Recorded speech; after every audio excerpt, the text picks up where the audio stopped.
How did Jasper Pittard and Jack Holmes, two sort of regular mainstays, back to the sample? How did you see their form? I thought they were both very strong yesterday in their performances, and both played good games. How did Jack fit that demand that he become a better one-on-one defender? Yeah, I think there were more than one reason why Jack went back to the SNFL. His consistency had been down for a month, but he's a terrific person and works hard at his game, and his last 2 weeks in the SNFL have been very good. So what's he added in the last 2 weeks? I think his consistency in his contest, his aerial, he helps his teammates. He's a good player. His replacement, Logan Austin, how did you see him in the ones on the weekend? He didn't have his best day, Logan, would be fair. So I thought he did quite well first game in, but the weekend it wasn't his best day. Is it just a matter of the task he was up against, or a combination? I think he, he'd admit himself he wasn't his strongest game. He's a young player still learning, and we think his best footy's still in the future. You've obviously reviewed the game, yet to tell the players what you found, but what's the major thing coming out of it? Is it just attitude, or is it defensive pressure, or what's the number one? Contest, and sticking to what we know, and that's what we didn't do. Even early in the game, when the game was on the line, players didn't play their roles, and our running numbers were as poor as they've been all year. And in the first quarter, we were poor in the contest. We got smacked up at clearances for the first quarter and 5 minutes, and we didn't start the game well enough and made it too hard. Can that be explained when so much was on the line and players, we assume, understood what was on the line? Look, there's teams that have good and bad performances all through the season, and good and bad moments. We've had periods of games where we haven't been good enough in the contest. I think Geelong early we weren't particularly good in the contest, but we were able to stick to our system and hang in there, and that's something we weren't able to do, and scoreboard pressure built. So it's an area we need to get better as a footy club. After a few good sort of wins in the row, so West Coast and North Melbourne, is that the sort of wake-up call you need? Heading 4 or 5 weeks to go. Yeah, I wish we could win a few more than 2 in a row. We need to keep getting better as a footy club and a playing group. And there's improvement. It's not they're not huge leaps and bounds, but there's little incremental improvement all the time.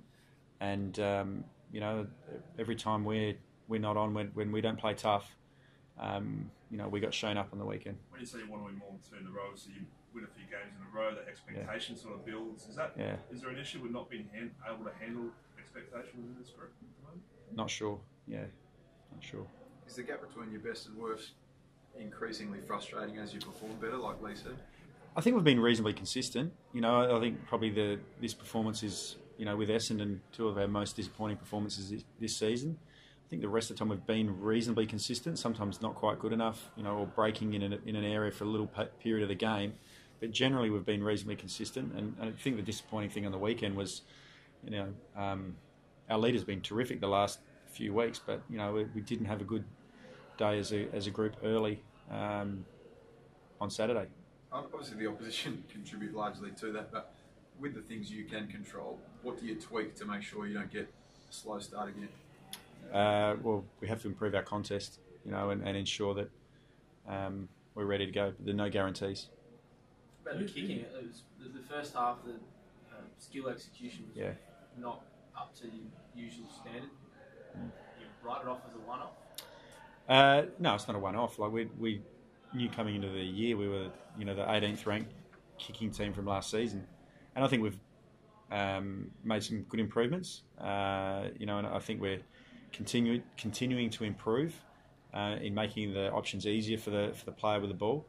The wind, it was a windy day, and it didn't help some of our kickers. And again, I think we didn't stick to our system and the way we play, and then we lose some trust in what we're doing.